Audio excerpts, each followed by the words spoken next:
ce qui leur était.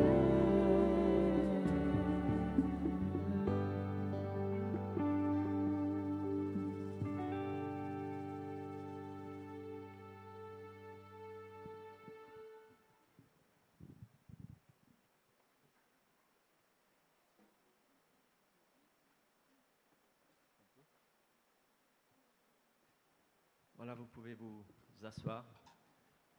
Merci à toute l'équipe ici. Vous aurez remarqué la diversité des instruments, Afrique, plus moderne, des instruments classiques. Tout ce beau mélange, et j'ai pensé à tout ce beau mélange-là qu'il y a devant moi, diverses sensibilités spirituelles, ensemble à louer le Seigneur. C'est merveilleux. Malgré la pluie, rentrons dans cette journée et remercions le Seigneur pour tout cela. Je peux demander à Tony de venir nous rejoindre, me rejoindre. On va lui préparer un beau pupitre qui ne s'écroule pas.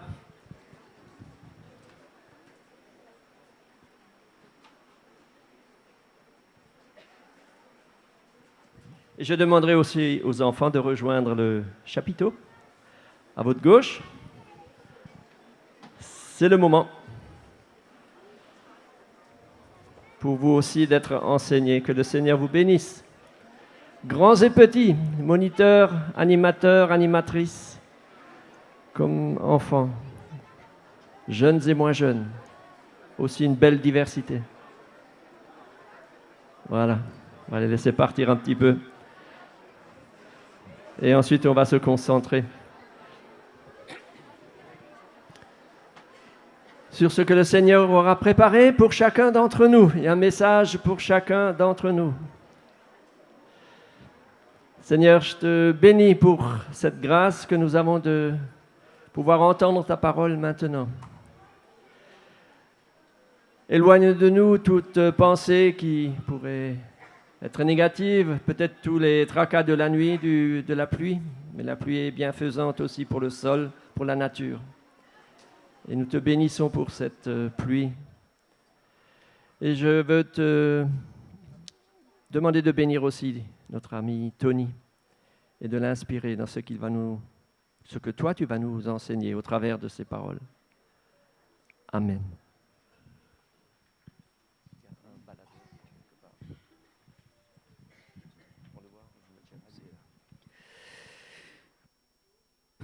Bonjour. Bonjour. Shalom. Voilà, merci. Shalom. Est-ce que vous avez bien dormi?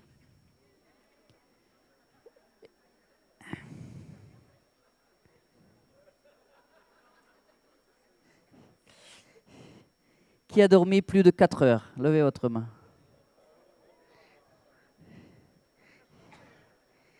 3 heures? 2 heures? Bon, c'est bien. Bon, j'espère que vous allez m'entendre aujourd'hui parce que je vais parler de l'écoute. Et on va commencer à lire la parole de Dieu dans le livre de Samuel, le premier Samuel, au chapitre 3. Alors, je vous ai demandé hier, qu'est-ce que vous avez dans votre main? J'espère que vous avez pu déposer ce que vous avez dans votre main. Et aujourd'hui, je vais vous demander, qu'est-ce que vous avez dans votre tête? Alors, faites bien attention, je vais vous poser des questions. Alors, on va commencer par lire la parole de Dieu, 1 Samuel chapitre 3. Le jeune Samuel était au service de l'Éternel devant Élie. Et la parole de l'Éternel était précieuse, en français rare en ce temps-là. Les visions n'étaient pas fréquentes. Et en ce même temps, Élie, qui commençait à avoir les yeux troubles et ne pouvait plus voir, était couché à sa place. La lampe de Dieu n'était pas encore éteinte. Et Samuel était couché dans le temple de l'Éternel, où était l'arche de Dieu. Alors l'Éternel appela Samuel, et il répondit, « Me voici. » Et il courut vers Élie et dit, « Me voici, car tu m'as appelé. » Et Élie répondit, « Je ne t'ai point appelé, retourne te coucher. » Et il alla se coucher. Et l'Éternel appela de nouveau Samuel. Et Samuel se leva, alla vers Élie et dit, « Me voici, car tu m'as appelé. » Élie répondit, « Je ne t'ai point appelé, mon fils, retourne te coucher. » Et Samuel ne connaissait pas encore l'Éternel, et la parole de l'Éternel ne lui avait pas encore été révélée. L'Éternel appela de nouveau Samuel pour la 3e fois. Et Samuel se leva, alla vers Élie et dit, « Me voici, car tu m'as appelé. » Élie comprit que c'était l'Éternel qui appelait l'enfant. Et il dit à Samuel, « Va, couche-toi, et si on t'appelle, tu diras, « Parle, Éternel, car ton serviteur écoute. » Et Samuel alla se coucher à sa place. Et l'Éternel vint et se présenta, et il l'appela comme les autres fois, « Samuel, Samuel. » Et Samuel répondit, « Parle, car ton serviteur écoute. » Alors l'Éternel dit à Samuel, « Voici, je vais faire en Israël une chose qui étourdira les oreilles de quiconque l'entendra. En ce jour, j'accomplirai sur Élie tout ce que j'ai prononcé contre sa maison. Et je commencerai et j'achèverai. Je lui ai déclaré que je veux punir sa maison à perpétuité à cause du crime dont il a connaissance et par lequel ses fils se sont rendus méprisables sans qu'il les ait réprimés. C'est pourquoi je jure à la maison d'Élie que jamais le crime de la maison d'Élie ne sera expié ni par les sacrifices ni par des offrandes. » Et Samuel resta couché jusqu'au matin. Puis il ouvrit les portes de la maison de l'Éternel. Samuel craignait de raconter la vision à Élie. Mais Élie appela Samuel et dit, « Samuel, mon fils. » Il répondit, « Me voici. » Et Élie dit, « Quelle est la parole que t'a adressée l'Éternel? Ne me cache rien, que Dieu te traite dans toute sa rigueur si tu me caches quelque chose de tout ce qu'il t'a dit. » Et Samuel lui raconta tout, sans lui rien cacher. Et Élie dit, « C'est l'Éternel. Oui, c'est lui, qu'il fasse ce qui lui semblera bon. » Et Samuel grandissait, l'Éternel était avec lui, et ne laissait tomber à terre aucune de ses paroles. Et tout Israël, depuis Dan jusqu'à Beersheba, reconnut que Samuel était établi prophète de l'Éternel. L'Éternel continuait à apparaître dans Shilo, car l'Éternel se révélait à Samuel dans Shilo par la parole de l'Éternel. Alléluia. Merci Seigneur de nous donner des oreilles aujourd'hui pour entendre, écouter ta parole et la mettre en pratique. Nous avons cet exemple du jeune Samuel, Samuel qui est né d'une façon surnaturelle. Vous vous souvenez, sa maman, Anna, qui pleurait devant le tabernacle à Shilo et qui ne pouvait pas amener d'enfants à la vie. Et le sacrificateur Élie, qui l'a vu au début, il lui dit, « Bon, qu'est-ce que tu fais? Tu as bu du vin, qu'est-ce qui se passe avec toi ?» Mais elle a dit, « Non, j'ai répandu mon cœur parce que je ne peux pas amener des enfants. » Il y a la parole de l'Éternel qui est venue sur cette dame, Anna, qui lui a dit, « Tu auras un fils. » Et elle a promis de dédicacer ce fils à l'Éternel. Et quand l'enfant est né, eh bien, elle l'a apporté, une fois qu'il a été sevré, elle l'a apporté devant le tabernacle, et il était le serviteur de l'Éternel. Samuel, qui veut dire Dieu écoute, Shmuel, Dieu écoute, est devenu le serviteur de l'Éternel. Et nous voyons dans le chapitre 1 et chapitre 2, nous voyons que Élie était un sacrificateur qui avait une faiblesse. Il avait une faiblesse pour ses enfants. Il laissait faire ses enfants. Il ne leur donnait pas la discipline suffisante. Et nous voyons que ses enfants, une fois grands, sont devenus eux-mêmes des sacrificateurs et qu'ils étaient dans le péché, qu'ils apportaient l'opprobre de Dieu sur ce temple à Shilo. Et on voit dans le verset 1 ici que la parole de l'Éternel était très rare. Et c'est très intéressant de voir dans ce verset, la parole de l'Éternel est très rare quand il y a le péché, quand il y a l'iniquité, alors Dieu ne peut pas parler. Vous savez, dans Ésaïe chapitre 59, versets 1 et 2, il est dit, l'oreille de l'Éternel n'est pas sourde pour entendre, ni le bras de l'Éternel trop court pour agir, mais ce sont vos iniquités et vos péchés qui ont fait une différence, qui ont fait une cloison entre Dieu et vous. Et le péché, on en parlera peut-être plus tard, la clé de l'intimité avec le Seigneur, c'est la sainteté. Et on en parlera peut-être plus tard ici. Et on voit que la parole de l'Éternel est très rare et les visions ne sont pas fréquentes. Alors, ça nous interpelle parce que qu'est-ce que ça veut dire? Ça veut dire que Dieu est un Dieu qui veut parler. Dieu veut parler beaucoup plus et Dieu veut s'exprimer par beaucoup plus de visions. Vous savez qu'il est dit dans les derniers temps, quand l'Esprit de l'Éternel serait répandu dans toute chair, eh bien les jeunes, ils auront des visions et les vieilles personnes auront des rêves. Et pour chaque génération, pour chaque âge, il y a une façon dont Dieu se révèle.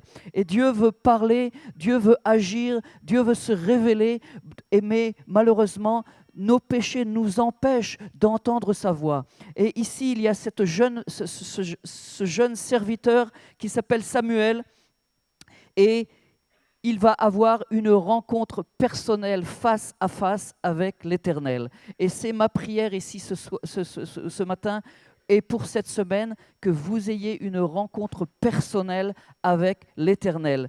Comme vous le voyez ici, au verset 7, il est dit que Samuel ne connaissait pas encore l'Éternel et la parole de l'Éternel ne lui avait pas encore été révélée. Samuel était le serviteur de l'Éternel. C'est lui qui servait dans le temple. Mais la parole de l'Éternel ne lui a pas encore été révélée. Il n'a pas encore eu une rencontre personnelle avec le Seigneur. Et vous savez que le mot en hébreu « connaissez », « yada », est un mot d'intimité. Adam a connu Ève. C'était une parole d'intimité. Vous savez, nous avons peut-être entendu parler de Dieu. Nous avons peut-être vu l'action de Dieu. Mais est-ce que nous avons vraiment eu cette intimité avec lui? Est-ce que nous avons vraiment rentré en face à face avec lui et entendu sa voix? C'est ce que Dieu veut faire cette semaine dans vos cœurs. Et il nous demande à chacun d'être à son écoute, parce qu'ici c'est un message d'écoute. Le grand problème dans notre vie, c'est que nous sommes tellement engagés dans différentes choses que nous entendons tellement d'autres voix de ce monde, les voix d'autres personnes, les voix des médias, les voix de nos cœurs, les voix de nos peurs. Mais est-ce que nous entendons la voix du Seigneur? Et ici, dans ce chapitre, nous voyons que Dieu interpelle Samuel. Quand est-ce qu'il l'interpelle? Eh bien, quand il est couché, quand le travail est terminé, quand il y a finalement le calme et le repos. Il y a un temps pour travailler et il y a un temps pour se reposer. C'est pour ça qu'un des 10 commandements, c'est le sabbat. Et souvent, on oublie que nous sommes créés simplement pour 6 jours. Parce que le 7e jour, il faut recharger les batteries, il faut se reposer, il faut laisser à Dieu nous régénérer, nous ressourcer. C'est un des 10 commandements. Tu ne voleras pas, tu ne tueras pas, tu ne commettras pas d'adultère et tu garderas le sabbat. Un jour par semaine, nous devons prendre du temps à part avec Dieu pour nous ressourcer. Et pendant ce sabbat ici, pendant cette soirée où Samuel est seul, c'est très important, parce que souvent on a peur d'être seul et on a peur d'être dans le silence. Mais ici, c'est Dieu qui veut parler. Et vous savez, quelqu'un m'a dit, Dieu habite en ville, mais il parle dans le désert. Dieu habite en ville, il parle dans le désert. Nous habitons tous en ville parce que Dieu veut nous utiliser dans la ville, mais quand il veut nous parler, eh bien, il nous attire dans le désert. Et vous savez, en hébreu, le mot désert, le mot parler, c'est la même racine. Désert, midbar, parler, ledaber, dabar. Et donc, Dieu veut vous parler dans le désert. Et ici, dans le désert de Gagnères, Dieu veut attirer vos cœurs et veut vous parler. Mais vous savez, pour que nous puissions entendre la parole de l'Éternel, il faut que nous fassions quelque chose de très, très, très difficile. Il faut écouter. Et est-ce que c'est plus difficile d'écouter ou de parler? Alors, je vais vous demander une question, je vais vous poser une question. Qu'est-ce que vous avez sur votre tête? Combien d'oreilles et combien de bouches? Faites le compte. Moi, j'ai une bouche et 2 oreilles. Ça veut dire que je dois utiliser 2 fois plus mes oreilles que ma bouche. Est-ce que vous êtes d'accord? Hein? Et le problème, c'est quoi? C'est que le problème, c'est que souvent, on se voit avec 2 bouches et une oreille. Parce qu'on a toujours on a toujours l'envie de s'exprimer, de s'exprimer, de s'exprimer, de s'exprimer, et on ne fait plus la place à Dieu pour nous parler. Et Dieu veut mettre les pendules à l'heure. Et il nous a attirés ici dans le désert de Gagnières pour parler à nos cœurs. C'est-à-dire que nous avons devoir utiliser ce qu'on appelle l'écoute active. Et l'écoute active, c'est la première chose, si vous étudiez la psychologie ou la communication, eh bien on vous dit le premier pas de la communication, c'est l'écoute active. C'est-à-dire que nous écoutons concentrés sur ce que l'autre personne dit. Vous savez que dans la communication, la parole parlée, c'est seulement 7% de la communication. Il y a ensuite la tonalité de la voix, 31%. La tonalité de la voix, la façon dont nous exprimons les mots avec une certaine tonalité. C'est ce que nous communiquons, ce qui est dans notre âme et qui est communiqué. Et ensuite, il y a le langage du corps. Le langage du corps. Si je vous parle comme ça, comment ça va? Ça va bien? Oui, je suis très intéressé à ta vie. Qu'est-ce que tu fais aujourd'hui? Quels sont tes problèmes? Voilà, vous avez compris, je ne suis pas du tout intéressé. Le langage du corps est très important et c'est pour ça que nous développons justement cette communication, de pouvoir exprimer qui nous sommes et ce que nous sommes, non pas seulement avec des paroles, mais aussi avec notre cœur. Et apprendre à communiquer est très important. Vous savez, nous avons le message, le vrai message, le message de vérité, le message qui peut sauver. Mais nous avons besoin d'apprendre à communiquer ce message avec l'amour. Et ici, Dieu veut interpeller Samuel. Il l'appelle et il lui dit « Samuel, Samuel ». Il l'appelle par son nom. C'était quand la dernière fois que vous avez entendu Dieu vous appeler par votre nom? Hein? Samuel, Samuel. Et la première prière, le premier travail que je vais vous donner pour aujourd'hui, quand vous êtes dans votre atelier, c'est « Seigneur, appelle-moi par mon nom. Je veux t'entendre me parler. Je veux t'entendre me parler par ton nom. » Le Seigneur me parle quelquefois par mon nom. Il m'appelle Tony. Il me connaît par mon nom. Et je peux vous dire que simplement quand j'entends mon nom prononcé par sa voix, ça me suffit. Ça me suffit pour, pour longtemps. Je n'ai pas besoin d'entendre tous les jours, mais rien qu'entendre la voix de l'Éternel dire notre nom. Samuel. Samuel. Mais Samuel ne connaissait pas l'Éternel. Samuel, il entend une voix et il croit que c'est l'homme qui parle. Et souvent, c'est ce qui se passe dans nos vies. On entend une parole et on croit que c'est l'autre personne qui parle, alors que Dieu veut nous interpeller. Souvent, il nous interpelle aussi à travers une autre personne. Peut-être qu'aujourd'hui, Dieu va vous interpeller à travers moi, à travers ce que je vous dis, mais n'écoutez pas seulement ce que je vous dis, mais écoutez ce que Dieu veut vous dire. Parce que Dieu, il veut parler, il veut communiquer, il veut se rendre dans l'intimité de notre cœur et de notre âme, beaucoup plus près de ce que nous pensons et ce que nous voulons. Et Dieu a un plan ici, il appelle Samuel, Samuel, mais Samuel croit que c'est le prophète Élie. Et il va chez Élie et Élie lui dit « Non, va te recoucher ». À la 3e fois, vous savez, c'est une personne très spirituelle, à la 3e fois seulement, il comprend. Et il dit « Eh bien, quand tu entendras de nouveau une voix, eh bien, tu diras cette parole. Écoute, parle, Éternel, car ton serviteur entend. » Et dans cette parole ici, je voudrais vous poser une question. Quel est le mot le plus difficile? Parle, Éternel, car ton serviteur écoute. Quel est le mot le plus difficile? Écoute, ok. Serviteur, voilà, serviteur. Alors, il faut vous dire aussi en hébreu, le mot ici c'est Eved. Eved, c'est pas seulement serviteur, c'est pas quelqu'un qui est dans un syndicat des serviteurs et puis s'il n'est pas content, il peut partir et aller servir quelqu'un d'autre. C'est Eved, ça veut dire esclave. Esclave. Alors, la parole, la clé que Dieu veut vous donner, attendez, je suis trop loin de vous, il faut que je descende. Ça va? Désolé pour la vidéo ici. Alors, non, oui, le pupitre en bas, c'est bien. Enfin, vas-y, c'est bon. Alors, parle, Éternel, car ton esclave écoute. Et la parole de l'Éternel, chaque fois qu'on entend écoute dans l'Ancien Testament, Shema, ça veut dire obéir.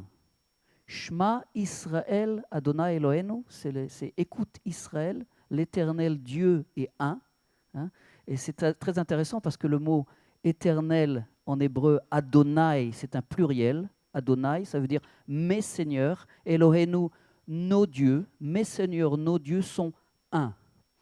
Parce que s'il est dit que Adam et Ève étaient un, unis. Alors il y a une pluralité dans Dieu.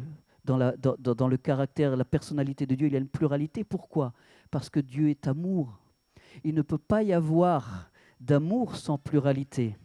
Et si Dieu n'y avait pas une pluralité, une relation, une communication dans Dieu, eh bien, il nous aurait créés parce qu'il avait besoin de nous. Dieu n'a pas besoin de nous.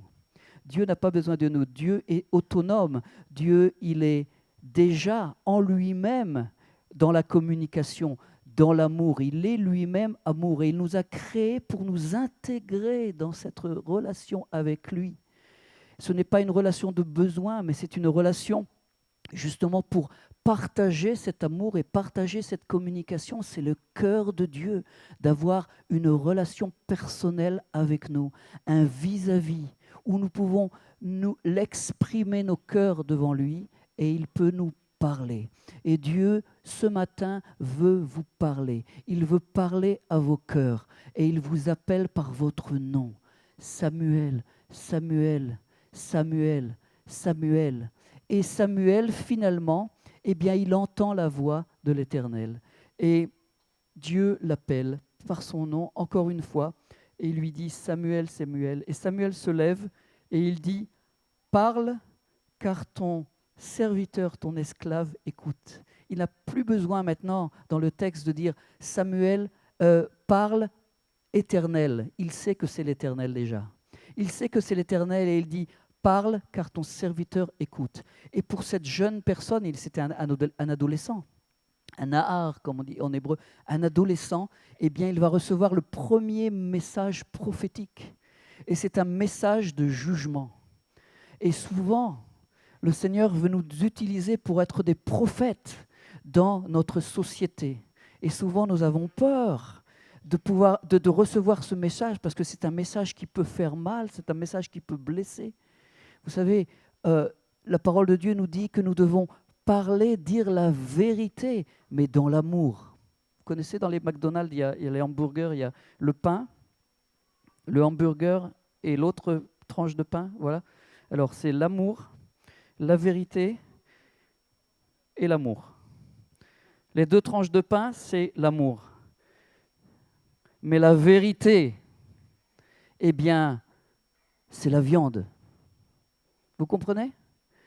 Vous connaîtrez la vérité et la vérité vous quoi? Vous affranchira. Nous avons besoin d'entendre la vérité. Dans l'amour, toujours dans l'amour, parce que Dieu est amour. Et si nous n'avons pas l'amour, comme l'a dit le frère, zéro. J'ai bien aimé cette chanson, zéro. Si tu n'as pas l'amour, tu es zéro, c'est vrai. Donc, nous avons besoin d'être dans l'amour, dans la relation, la communication, l'intimité avec le Seigneur. Et quand nous sommes dans cette intimité, quand nous le connaissons, nous connaissons son cœur d'amour, eh bien, il va nous donner sa parole de vérité afin que nous puissions approcher l'autre et parler dans la vérité. Et cette parole de vérité est une parole de jugement qui a déjà été donnée par un autre prophète au chapitre 2 déjà. cette parole est une confirmation. Et Dieu veut nous utiliser dans la vie d'autres personnes comme une confirmation, parce que Dieu, il a déjà parlé aux autres. Nous sommes comme des confirmations pour apporter le message de la parole de Dieu.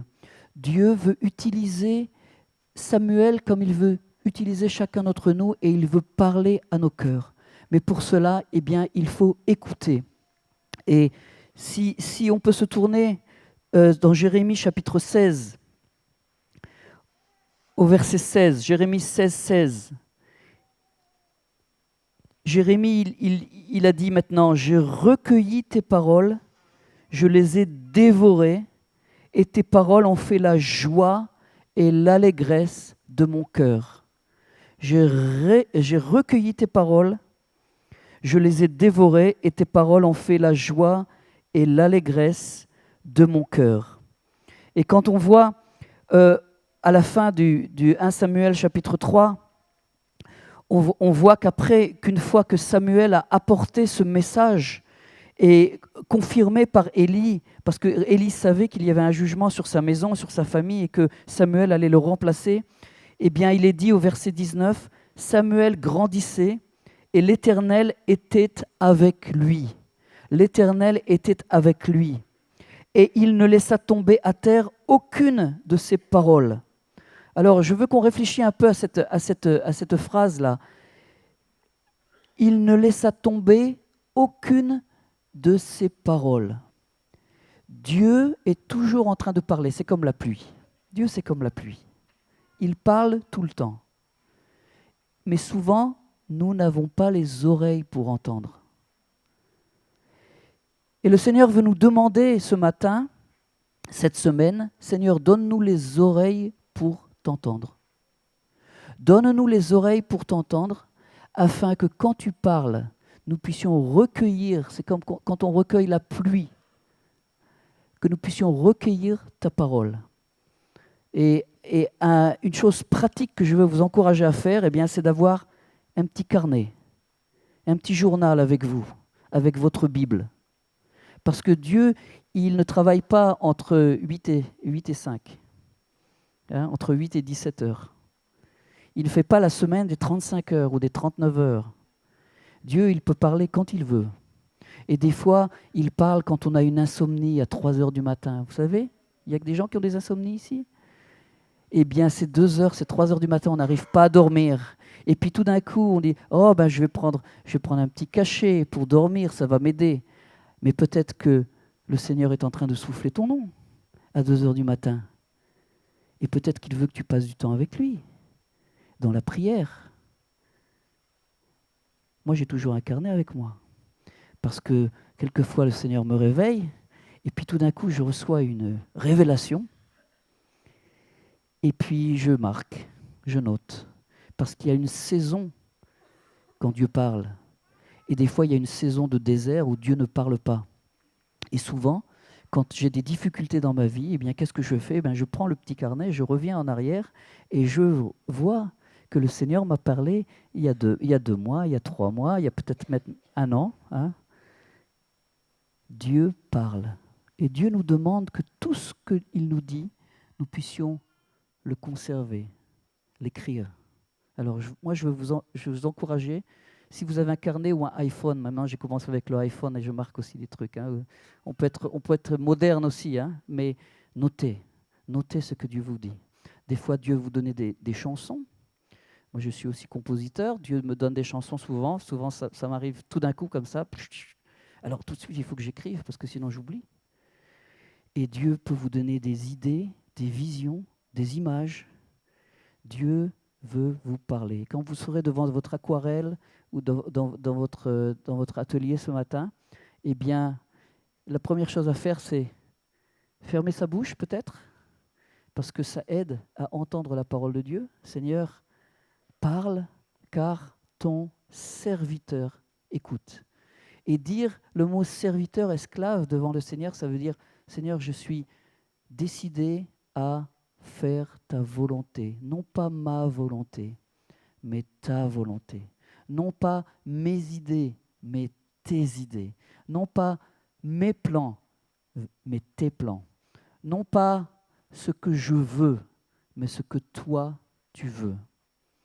Et pour arriver à cette situation où nous sommes prêts à mettre devant le Seigneur notre volonté, nos plans, nos idées, nos visions, eh bien, Dieu veut nous montrer combien il nous aime et combien il sait beaucoup plus que nous ce dont nous avons besoin.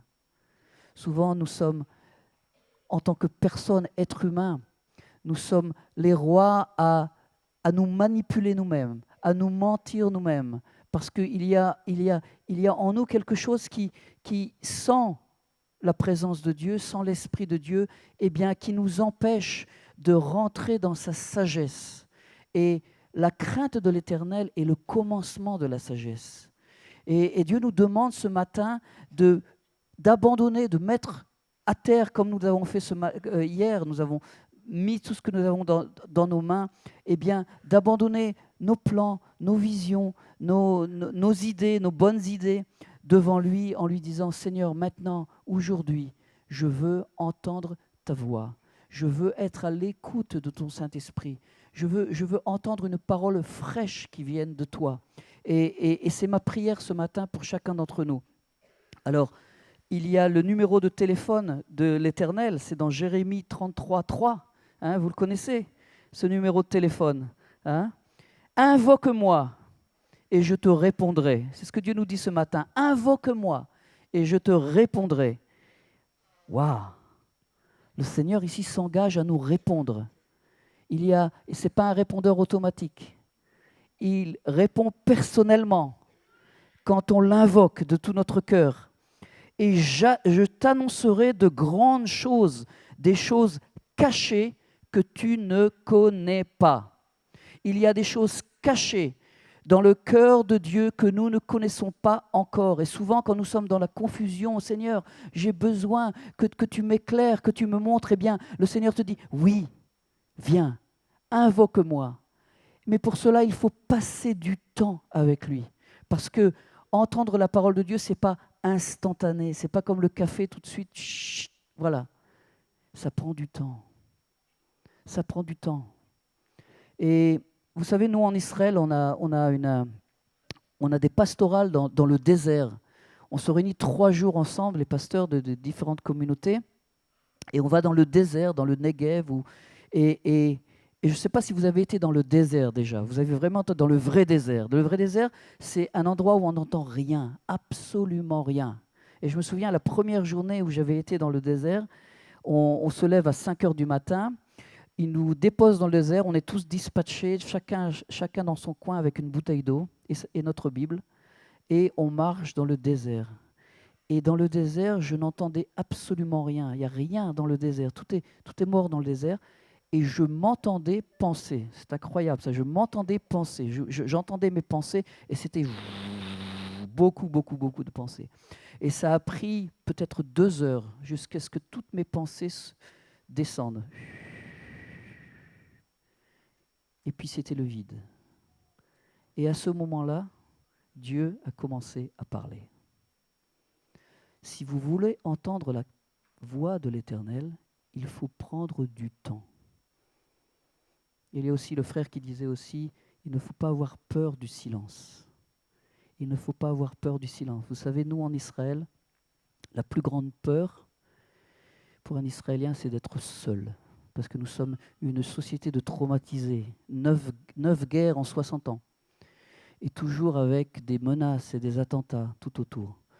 Et donc, chaque personne, il a son téléphone, la radio toutes les heures pour entendre les informations. Ça fait partie de la société dans laquelle nous vivons. Comment Dieu peut-il parler quand nous sommes occupés à toujours entendre la musique, la télévision, l'Internet, de sauter d'une chose à l'autre? Il faut faire taire toutes ces voix. Et vous êtes ici en vacances, dans le désert de Gagnières, et Dieu veut parler à vos cœurs. Alors, c'est le moment de fermer l'ordinateur, de fermer la musique. C'est bien la musique, moi j'adore la musique, mais de temps en temps, vous savez, dans la musique, il y a quoi? Il y a des silences. Est-ce que vous savez que toute la musique, est en fait une balance entre les sons et les silences. Et on a besoin maintenant de revenir dans la balance et de mettre beaucoup plus de silence dans nos vies. Silence. Alors c'est ce qu'on va faire maintenant là. On va prendre un moment de silence et puis on va demander au Seigneur, parle, Éternel, car ton serviteur t'écoute.